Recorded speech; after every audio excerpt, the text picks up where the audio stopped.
Hey everybody, day 19, National Poetry Month, the 30 and 30 Challenge. I'm especially excited to come to you all tonight just because I have something very special that I wanted to share.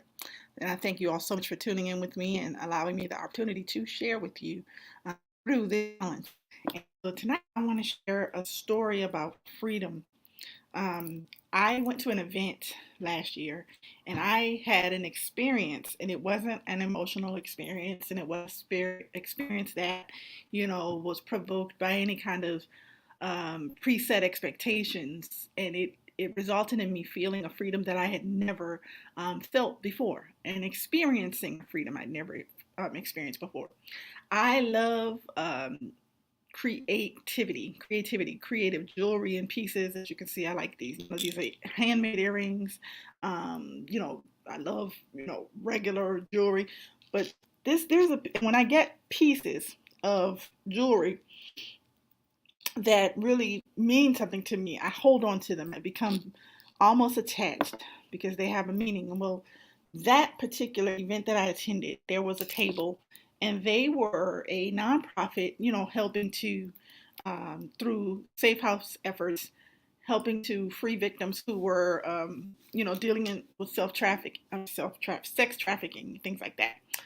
And they had a table, and you could buy different things to support their efforts, helping to bring victims home. And so I bought this chain, and I loved it initially just because of its color, and I love the key, right? But when I saw the tag, and I hope I hold it up in the screen where it makes sense where you guys can see it. So, ooh, child, look at me trying to get this thing to see. There we go. Freedom, right? And that might seem, okay, Stacy. So it says freedom, and it don't go deep. But I'm gonna be honest with y'all. That night, I had an experience, and as I mentioned, it wasn't emotional. I didn't cry. It wasn't. No, it was filtered through my spirit, and it was great.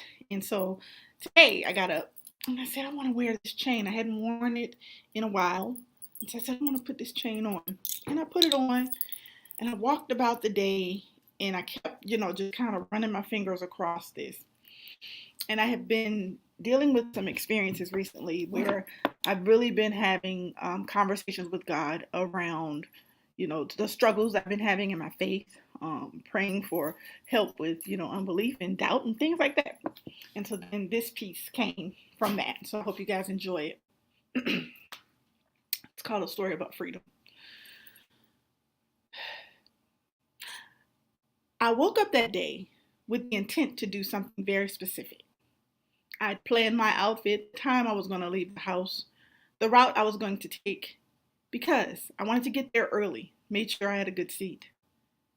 It didn't work out that way for me. I left the house with just enough time to get there when the event started. When I arrived, it was packed to capacity, and I ended up sitting in the back. Who did I know was where I was supposed to be?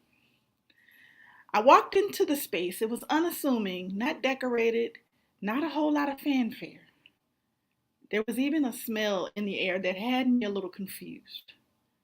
And then I walked into this room. Organic worship was going forth, nothing forced, no entertainment factors.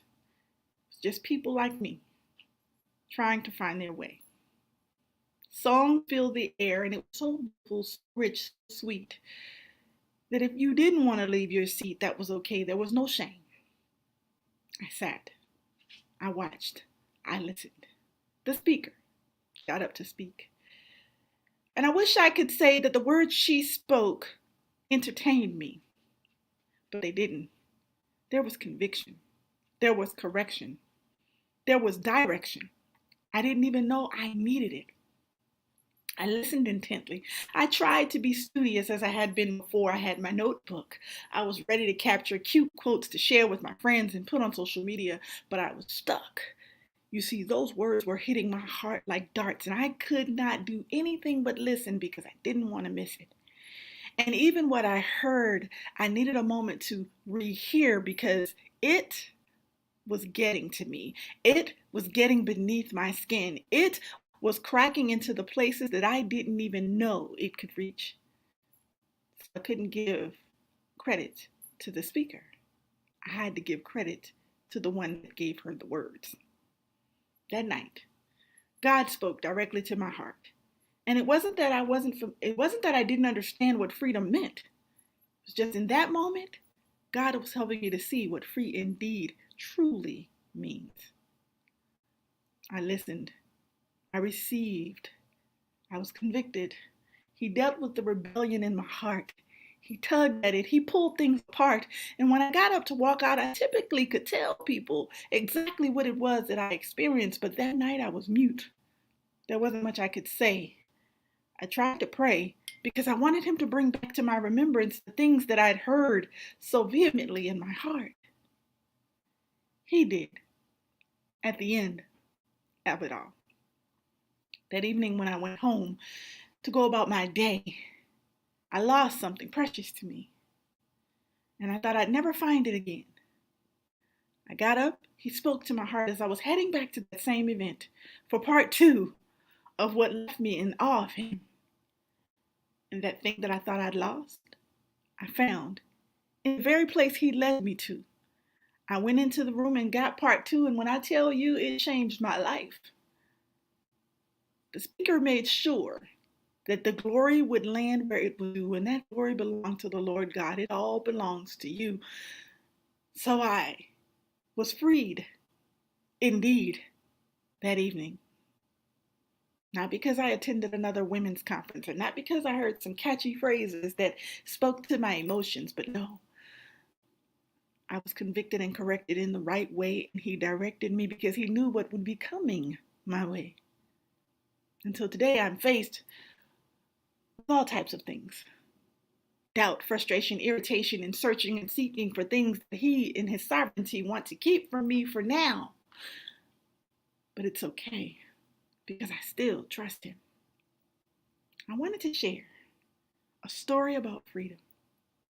Because if I can do anything to help someone else avoid the pitfalls that I have, I will. You want to know about freedom?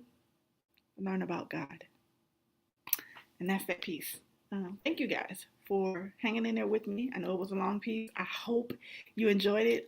It was an honor and a pleasure to get that off of my spirit and into your ears. And I pray that it edifies. I pray that it is a blessing.